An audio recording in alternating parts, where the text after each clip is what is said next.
What is happening, people, and welcome back to my office, which means we are going to be doing a training commentary. And what would any good training commentary be without a question of the day? So if you do want to participate, you can leave your answers in the comment section down below. But what I want to know is, out of these 4 implements, a barbell and plates, some dumbbells, some kettlebells, or some sandbags, what would you choose to train with for the rest of your life? You can't play with the other 3 at all. You have to choose one. And I know immediately people are going to be saying, well, Brian's definitely going to choose the sandbags, and you would be right. That was my initial reaction. I was like, I would definitely use sandbags. I'm the sandbag guy. This is what I do. However, I can easily replicate a sandbag with like some big, heavy, cumbersome objects like rocks and logs and things like that. But I can't really replicate a barbell and balanced, calibrated plates. It's not something that I can really make out of wood quite so easily. So for me personally, I would choose the barbell and the plates because I use them a lot more than the dumbbells or the kettlebells. And then I would choose just the randomness around me to do my weighted carries with or over the shoulder and that kind of stuff. So I'd love to hear from you what you choose out of those 4 implements. Barbell and plates, dumbbells, kettlebells, or sandbags. What would you choose to train with for the rest of your life, and just a little bit of a reason why? I'm super, super interested in this. So anyway, let's jump right into the training from today's week, which is going to be interesting. I actually started out with some tire flips every minute on the minute for about 12 minutes just to be explosive before my squats. However, the cool part about this is this workout happened probably 2 to 3 days, maybe 2 workouts later is when I actually ruptured my bicep. If you guys haven't watched one of my previous videos, I do have a ruptured bicep now.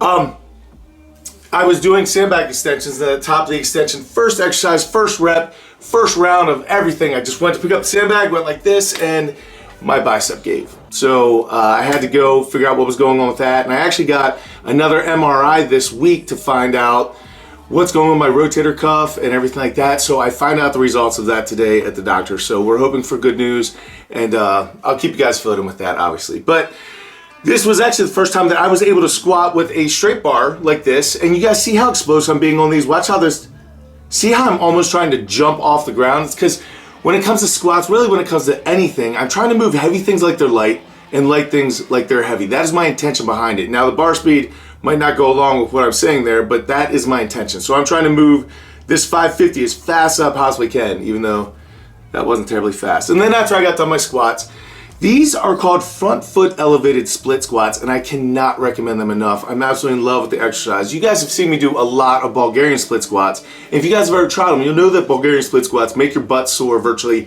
every single time because it isolates so well. And your quads, if you're a person like me, I never get sore in the quad area. However, doing front foot split squats does for your quads what the Bulgarian split squat does for your butt. Now, moving on to the other day here.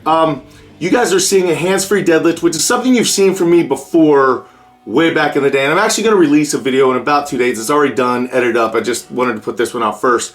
But an explanation of how to do this. I would not recommend people do this. I'm doing this as an assistance exercise right now, but the chance of you actually getting hurt versus gaining things from it, I don't know for most people that exercise is worth it for them. But if you are going to give it a try, then I explain how to do that. But really, it's for people who are no longer able to use their arm. If you guys remember when I tore my rotator cuff last time and I got surgery, I ended up getting a bone marrow infection, which made me stay in a sling for a very long time. And I needed some way to do deadlifts without moving my arm.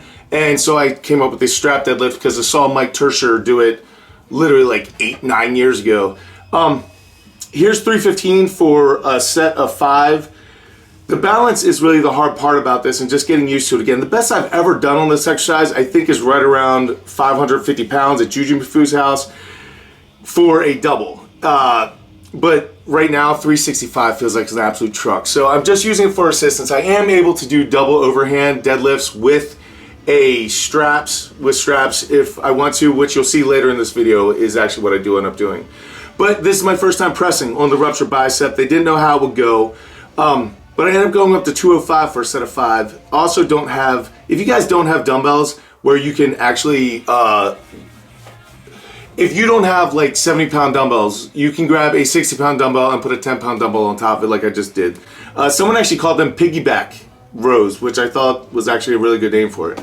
Anyway, if you don't have a big selection of dumbbells, you can do that. I was just, because I don't have a big selection of dumbbells at my house. That was 365 for a double. That was my best set of the day, and this is my best set of bench on the day, which again was 205 for a set of 5. I was actually really shocked that I got up to 205, and even more shocking was the fact that I was out of pain. When my bicep actually did choose to go, I was in so much pain for about a year. Like every single thing that I did with my shoulder, it was literally just wincing pain all the time. And then when the bicep actually ruptured, I was out of probably 80% of that pain. So it actually was a good thing. Here you see me doing double overhand deadlifts. These are just stiff-legged deadlifts or Romanian deadlifts as part of my accessory after my regular deadlifts for the day. I am going to keep the strap deadlift in as an assistance movement because it hits my mid-back like no other exercise that I ever do. Here's my second squat day. Remember, the first one happened prior to the bicep rupture, and then I had to deal with all that. But you guys can compare my first squats to these squats, and again, they're pause squats, but I'm trying to move as explosively as possible. Move heavy things like they're light and light things like they're heavy.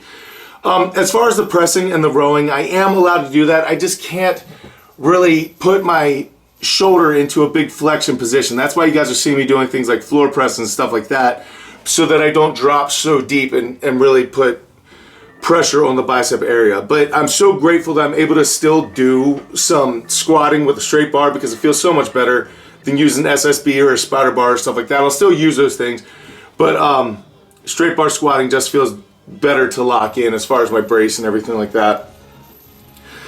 Really, I'm not having a ton of pain in the bicep area or the shoulder really at all anymore. So I have to be careful and work around, but it's not really like it's going to get more injured than it already is. I mean, it's ripped off the bone, so it is what it is. I have to be careful, but they're really recommending that I do not get surgery as long as the rotator cuff is intact, so I guess we'll see. Here's 500. Get a pause, pull my chin out. Wasn't spectacular, but if you guys remember my last squat day, I worked up to 550 pounds, and on this day, I wanted to just jump up to 560. I know that I have it. I probably have closer to 585 to 600 pounds in there. It's just, I'm taking my time, building back up slowly, and not trying to stick myself in any compromised position. But here's 560. Drop in. I get the pause. It goes up pretty easily. I think my next jump, logically here, is going to be the 585 next time that I have a squat day with a straight bar. And then afterwards, the opposite of the front foot elevated split squat, you see me doing Bulgarian split squats.